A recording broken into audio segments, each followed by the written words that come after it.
And time now to take a look at where the markets are. Once again, we've got Yahoo Finance Jared Blikre with more on the market movers. What are you watching? We got a mixed bag. Well, we had a mixed bag. Dow has just managed to climb into the positive there by 1 basis point. NASDAQ up 0.8%.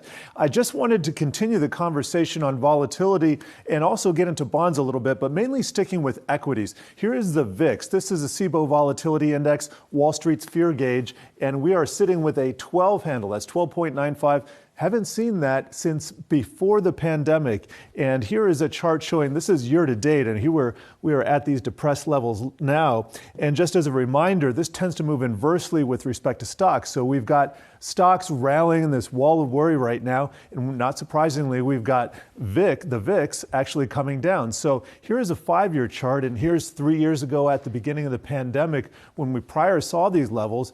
And a lot of times VIX tends to stay in these low volatility regimes for long periods of time.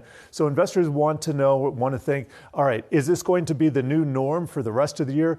Very difficult to say, but I do want to show one thing because there is a divergence between the economy and what the stock market is thinking. There usually is, but here's one more way of thinking about it. Here's the VIX going back to 1990. That's the beginning of it, and it's inverted. So usually any spikes that we saw up there, those would be spikes down. Then that's the orange line, and then the blue line is consumer sentiment. This is a reading on the consumer, and right now we are coming off of depressed levels, but you notice that a lot of these orange spikes downwards that meet these lower levels of consumer sentiment. We don't have one right here. In fact, there's a huge gap. So the question is consumer sentiment going to rise to match the lower VIX readings, or is the VIX going to catch down and just kind of quickly catch up to the lower readings, which would mean probably a sell-off in stocks? Too early to tell, but these things usually do get resolved.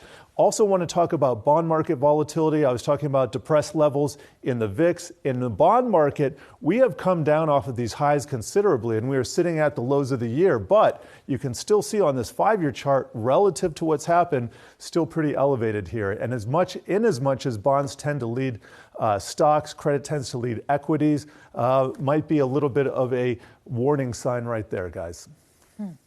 Okay, Jared Blikre with the latest on the market action today.